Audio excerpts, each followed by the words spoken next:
All right, friends. Welcome to chapter 15. We are almost done with our semester. One more to go after this. We're going to talk about violent economic crime, cybercrime, and crimes of intimidation. So let's start with robbery. Robbery and burglary often get confused.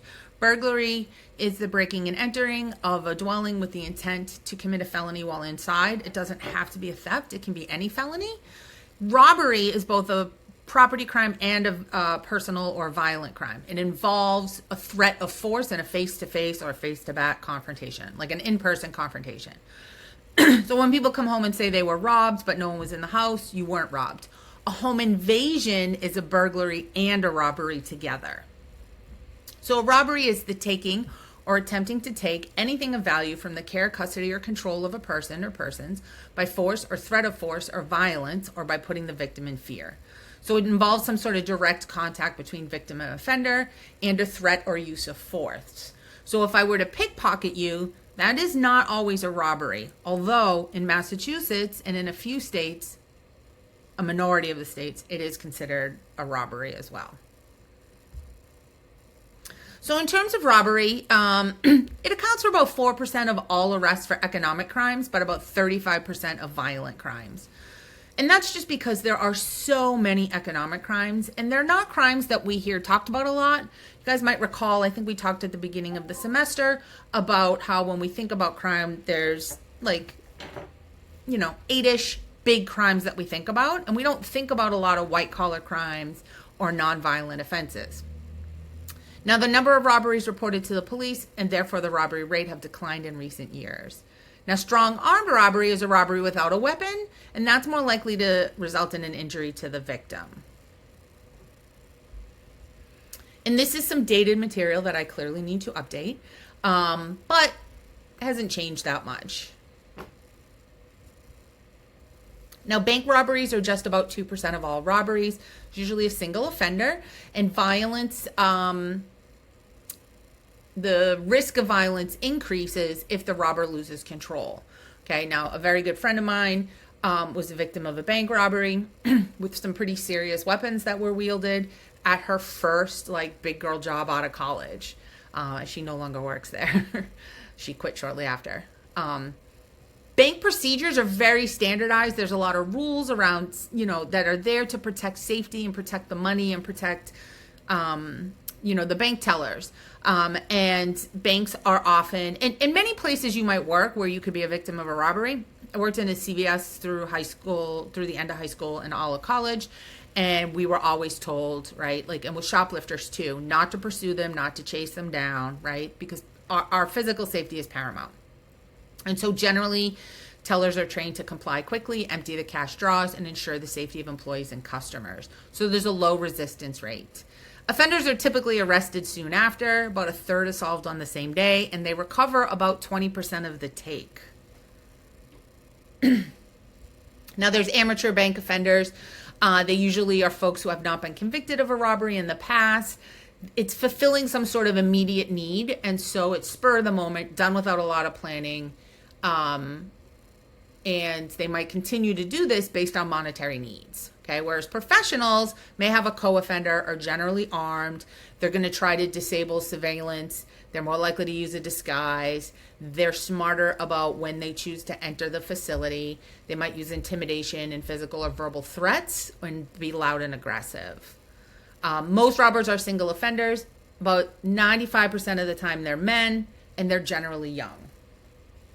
And as we know, violent crime in particular, but crime in general, but violent crime particularly, tends to be done by young men.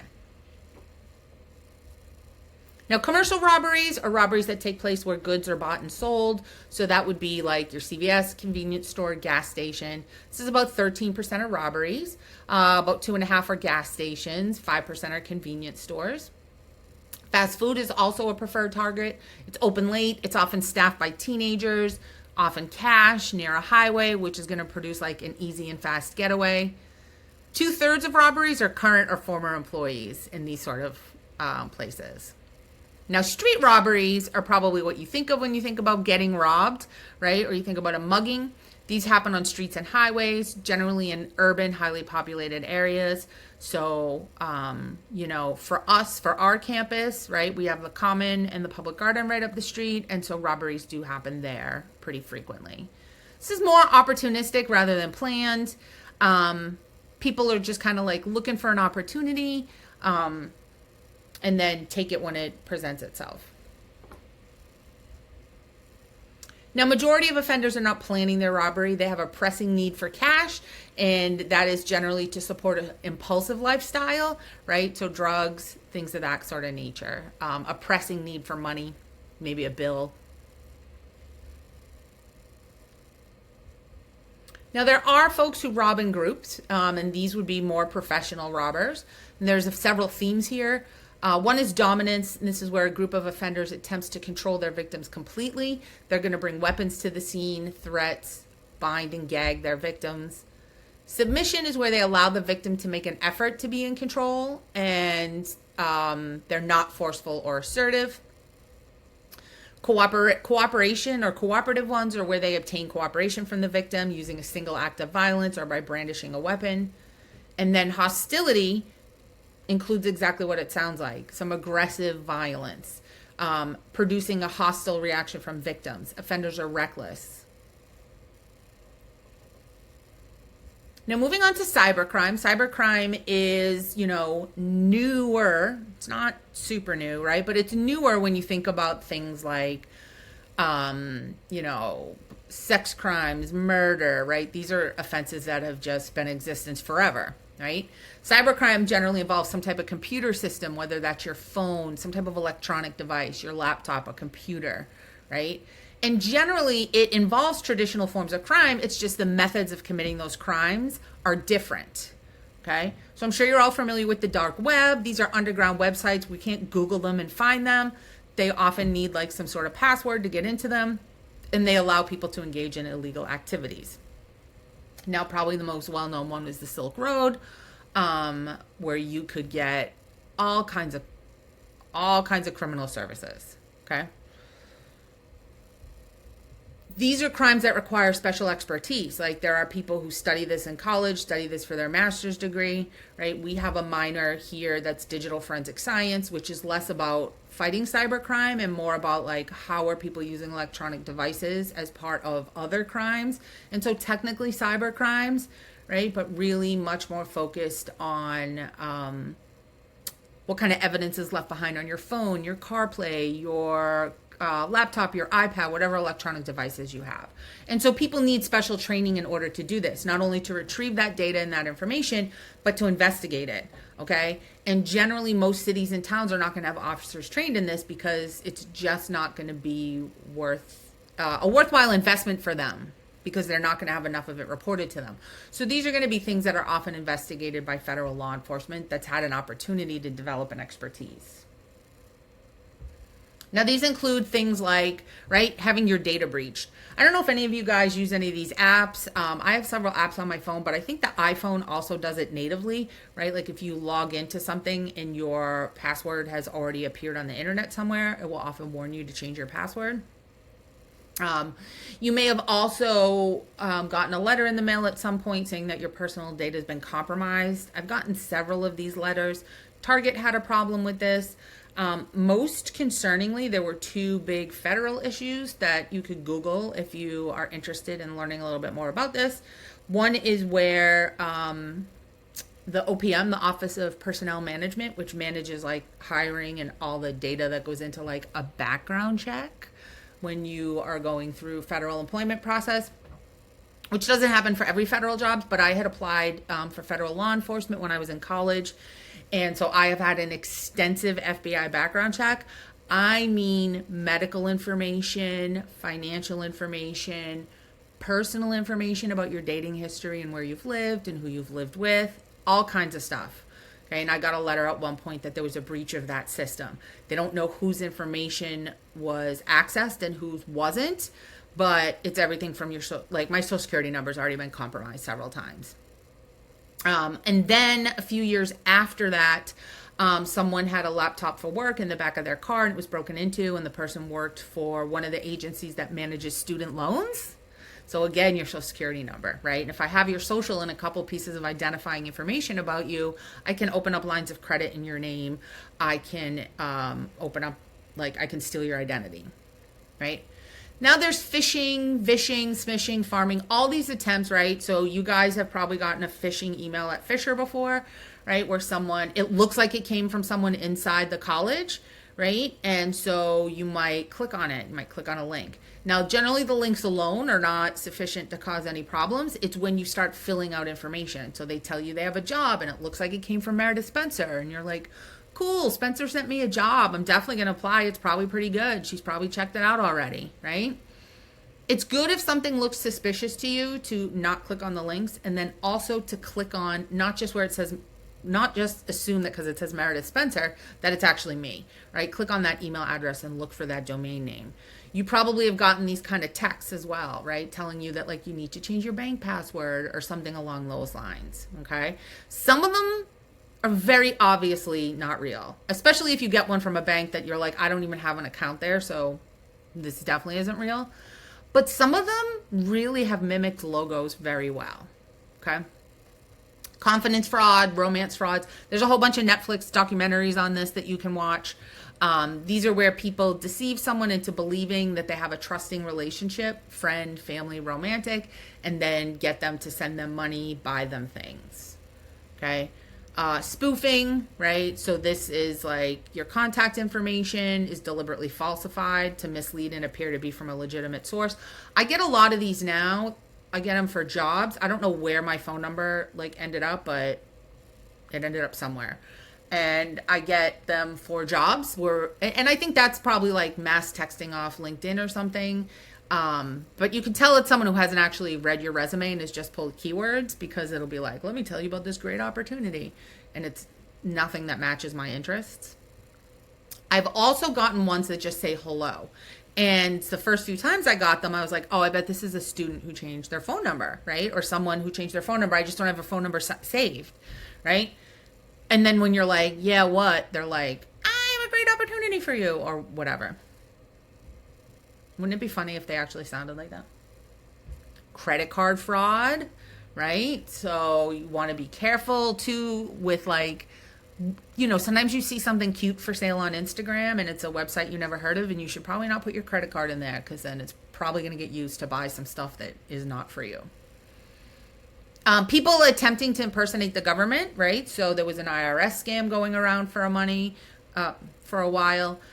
There was a scam going around for a while that was like basically telling you that someone in your family was either in the hospital having an emergency, or that they were in jail and they needed bail, right? And despite everyone knowing this was going around, my mom got one of these calls or text messages, and she didn't hand over money, but she did text all of us to make sure. And I was like, yeah, that's a scam. Malware, viruses. I don't know how common viruses are anymore. Knock on wood, I have a MacBook and they don't get targeted all that often. And then ransomware. You guys have probably seen a bad TV episode of this, where, especially if you've watched any medical dramas, and it'll be that somebody has gained access to all the computer systems in a hospital, and you need to give them X amount of money in Bitcoin in order for them to release it. Now, cyber criminals are a diverse group of people, right? They've got, obviously, you have to have good computer skills to do this. There are a lot of times it's young men that are working in groups. In this 2015 case, they found that people sending threats and perceived threats via the internet cannot be held criminally liable without proof that they intended to threaten specific targets. So if you're computer savvy, by the way, this is an area that is in demand.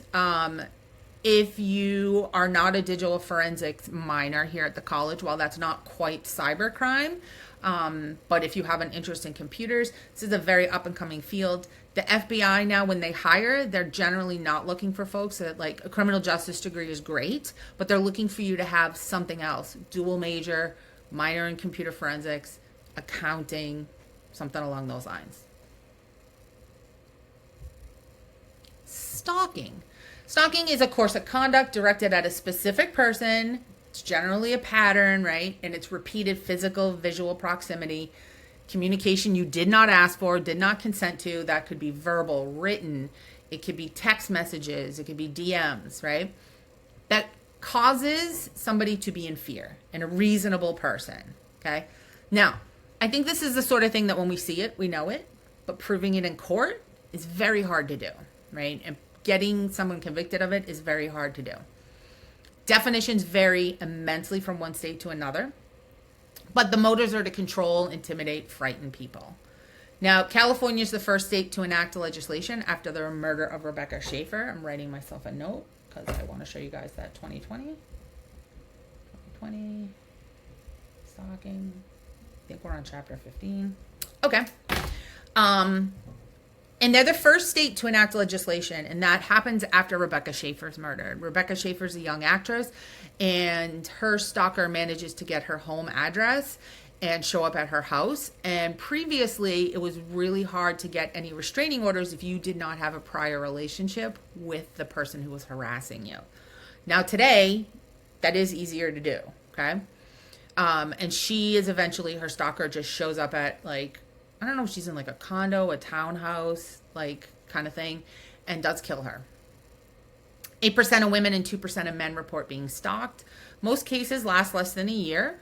And as we get older, our risk of victimization decreases. Most stalkers are men, most victims are women. About 1 in 10 people are stalked by a stranger. Generally, it's somebody you know. Half reported to the police. 70% of restraining orders are violated. Stalkers almost kind of can't help themselves. You might think someone's texting you, maybe it's like an ex you broke up with, right? They're texting you, calling you, sending gifts. You think, okay, I'm going to pick up this one time, or I'm going to call them this one time and be like, WTF, this needs to stop, right? You think like if you just send home the message one more time. Doesn't work that way. They see that as, it took me 200 phone calls to get Spencer to pick up the phone. Cool, I'll call 200 more times, okay? So you do not want to like answer these calls. If this is happening to you, you do want to keep detailed records, save messages. If you have a restraining order, you do want to report it to law enforcement every time it happens, but you want to keep documentation. This causes significant psychological trauma. Now, there's different types of stalkers. Some are just like, in the majority, a little over half, are just simple obsession. This is often an extension of prior domestic violence. We do know that the most dangerous time for a woman who leaves a violent relationship is when she actually leaves. We often would think, like logically you'd think, finally free, right? Except that actually at that point, the person feels like they have nothing left to lose. Now, this doesn't mean don't leave your abuser, okay? It means you have to take a lot of precautions when you do. Love obsession, these are often casual acquaintances, sometimes complete strangers. They think your behavior means things that it doesn't mean, okay? They often have low self-esteem. They select victims they perceive to, have qualities that will raise their self-esteem, and they often think the person is in love with them. Erotomania, this is delusional. People with serious mental illness. They're targeting public figures or celebrities. They're trying to gain self-esteem and status for themselves. These are very rare and usually not violent, but still scary. And then vengeance. These people aren't seeking a personal relationship. They think some behavior by the victim has changed, and it's a response to that. Now, as I mentioned, many cyber crimes are just regular crimes, but done using electronics. And that's what stalking is and cyber harassment, okay? Some states distinguish between the two. Some have a law that just kind of covers all of it. But cyber harassment is threatening or harassing email messages, instant messages, blog entries, websites, okay? They're not thought to be a credible threat where we necessarily think that. And when we say credible threat, it doesn't mean a person isn't threatening you. We see this with like mass shooting events. Where someone will say there was a threat and the threat was not deemed credible, right? And then someone will be like, but I saw a picture of the threat written somewhere. They don't mean it didn't happen. They mean it's not credible as in, having done their risk assessment, they don't believe the person's going to carry out the threat, okay? It's not the best wording, but that is something to keep in mind. Now, there's really not a big difference between cyber stalking, cyber harassment, right? 1 in 4 stalking victims reported cyber stalking. or being a victim of cyber stalking. That was quite frightening. Obviously, this is easier and easier to do, right? If you guys watched that, oh God, I can never remember the name of it, okay? I'm recording this. It's October 2025. This might help you narrow it down if you're watching this a few years from now, right? There's a Netflix documentary where it's like high school. There's a stalking situation going on. I don't want to spoil it in case you haven't seen it and you want to watch it, because I don't want to spoil who the stalker is, right? But they were like masking their phone number, right? Like, this can be pretty easy to do. And the internet has given us like a sense of being anonymous, right? People can post things anonymously. You can make a fake Facebook profile, fake phone number, whatever, right? Now, this stuff generally is actually traceable, right? If you have the right skill set, okay? But it also kind of like removes some of the inhibitions we had on behavior before, right? People will yell and be rude and say terrible things to people in comment sections on all kinds of social media because they're one step removed from it. They're not saying it to your face. And there's cyberbullying. By the way, cyberbullying is probably more accurate for the documentary I just talked about. God, it's going to drive me nuts that I can't think of the name of it. But I don't want you to have to sit here while I go, ooh, and look it up on my phone. Although that's kind of what I'm doing. It's just sending, posting harmful, cruel messages using the internet. It can be daring, vicious, and threatening because you're anonymous. And that data is difficult to obtain. It usually lasts for a short duration, right? Now, you guys are a generation that saves all your text messages. Okay? So for you guys, if I got your phone, probably wouldn't be that hard to prove. Does cause psychological damage. I mean, think about your phone, right? If someone has the ability to just start texting you and posting on all your social media, it's sort of hard to live without your phone, right? I suppose you can keep blocking people, but they can get a new number, right? They can get a Google Voice number and text you from it, right? So it can just keep continuing, right? And when I was growing up, like, we didn't have any of this. So bullying took place like at school or in the schoolyard or wherever, right? At least when you got home, home was a safe place, provided your home was a safe place. You were away from that bullying, okay? Whereas today, like, this stuff can just be constant. Now, sometimes people like to take hostages. This is holding someone against their will and using them to gain some material advantage or personal advantage. Sometimes this is instrumental, right? Remember, instrumental, when we talk about violence, means we're trying to gain something, right? And expressive is the goal of psychological. We want to become significant, right? We want to become famous in some way. We want to take control over our own fate. Several different groups of people will take hostages. Some are terrorists, right? Training for terrorist activity in the past was marginal or non-existent. But today, we know that, like, Al-Qaeda had, training camps. Prisoners that's often instrumental in criminals. Hostage taking is also often instrumental, right? You're trying to, like, get out of where you are or escape. And then folks who are mentally disordered, which is about half of them, are the most dangerous because they're unpredictable. Now, there's a lot of guidelines for hostage negotiation, and this is by no means training for you in hostage negotiation, but you do want people who are trained. You don't want just anybody negotiating with somebody because you could escalate the situation and make it worse. So our first goal is always to stabilize it and contain it. We want to take our time when we're negotiating. You want to allow the hostage taker to speak. It's more important for you to be a good listener. Don't offer them anything. Don't call your victims hostages. Don't trick them. Be as honest as possible. Don't say no. Don't set a deadline. Don't try to accept a deadline. Don't make alternate suggestions. Do not introduce outsiders into the negotiation process. You don't want to introduce anyone into the negotiation process who is not trained or is not law enforcement. Okay? And do not exchange one hostage for another. Don't be like, sure, you can have my cop partner over here in exchange for some hostages. Now, sometimes people are held captive for so long that they start to sort of bond with their abductor, okay? This is often referred to as Stockholm Syndrome, but I think today we think of it a little bit more as like trauma bonding. This is a rare occurrence. Most victims of hostage taking do not experience this, right? You have to be together for a sufficient period of time, and you have to be in direct contact between like the victim and the hostage taker. And they have to treat them kindly to some degree. Okay? Now, hostages, should you ever be taken hostage? Be as cooperative as you can and be friendly. Don't try to antagonize the situation, right? Don't try to stand out in the crowd, right?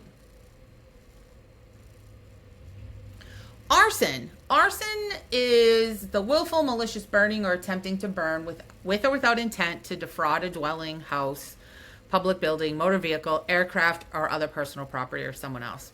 Setting something on fire. Okay? Crime data is not going to be accurate for arson. Most arsons are going to be reported to the police, right? Many of them. But they're generally going to be investigated, and we have better research and data from folks that actually understand how fireworks work. Okay? But there is a lot of psychological research on this. I worked in a residential program for teenage girls. We had several cottages, I guess what you would consider like dorms, and they specialized in different behavior. So we had one for younger teens, one for older teens, one for folks with substance use disorders, and we had one for kids who had interpersonal violence issues, including a fire setting program. Okay? This is intentional willful behavior with an understanding of the potential consequences of that behavior.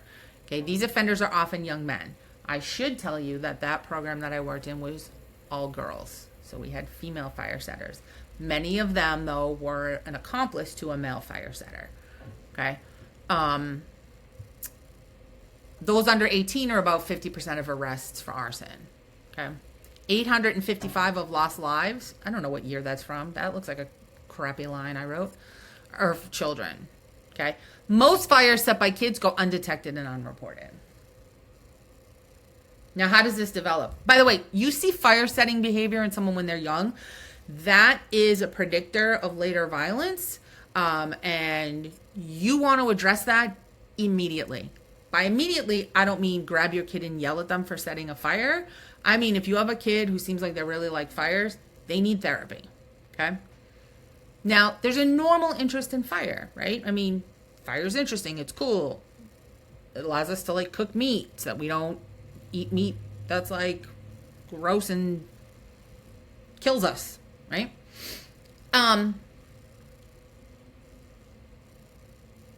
So interest in fire is normal, right? Also, so is fear. A lot of little kids are scared of fire, right? 1 in 5 people that go on, though, to have problems with setting fires set a fire before they were 3. Okay? Now, no one before the age of 3 should be anywhere near matches or anything that can light a fire. Okay? Then there's fire play. This is experimentation with fire, and it occurs around ages 5 to 9. How does a fire start? What can it do? Usually by age 10, though, we understand how much damage a fire can do and how dangerous it can be. Now, kids who continue, this grows into fire setting behavior. Okay? Continuing setting fires despite knowing the danger they cause. They want to destroy something. It's exciting to them. It's a way to draw attention to themselves. And these kids often have serious psychological problems. Poor social skills, impulsivity, conduct disorder, which is the predecessor of what? Psychopathy. Often kids who feel like they don't have any sense of control for influencing their own environment. Often unstable homes. I had a client once who was with us. This was a male, not a female. And he was talking about, he wasn't even with us for setting a fire, but he looked at me one day and he was like, I really like fire. And I was like, oh, I'm really concerned. Okay. Now, female arsonists, okay? They do set fires by themselves, but a lot of times they're accomplices to a somewhat older male arsonist. So the one client I can remember that did set fires, she was doing it, her boyfriend set fires, and she was with him, and somebody did die as a result. These are often uneducated, unmarried, substance users, and motivation is often revenge, okay? I had a friend tell me a story about a friend of hers who started texting her about how like she was going through this nasty divorce with her husband. Her husband was staying at someone else's house. She went to that other person's house and like set their porch on fire. Very quickly advised my friend, stop communicating via text with that, or you're going to get called into court and have to testify in this case. That is not normal problem solving behavior. It's often an impulsive act for women. Response to, right, it's going to be expressive and maybe instrumental, right? But it's going to be about anger and big feelings. Your typical female juvenile fire setter, this is what I've worked with before, come from disorganized, unstable home environments, difficulties in school, bad relationships with their peers, history of running away, and a history of substance use. Okay, now there's some behavioral typologies here for fire setting. So there's expressive person, which is more common, and this is a cry for help associated with mental disorders and emotional problems. There's expressive object. These are serial fire setters. They set uninhabited objects to ignite. So the client I had before where somebody died, they thought the building was empty. They weren't attempting to hurt a person. They thought the building was empty, but it wasn't. These folks often have a strong fascination with fire and are acting out. They like watching it. They like the excitement that comes with it. Now, an instrumental person is linked to a family, failure, former relationships, threats, disagreements, arguments. It might be directed at someone in authority, and it's, anger and revenge for perceived wrong. And then instrumental object is youthful offenders with serious antisocial histories, and it's instrumental because it's meant to cover up another crime.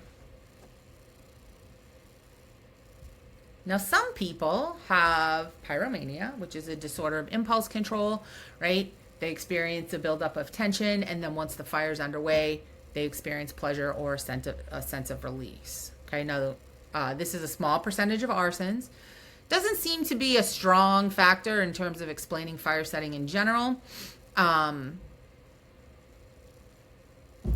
that wraps us up for the day. Well, as soon as I can get my mouse over here so I can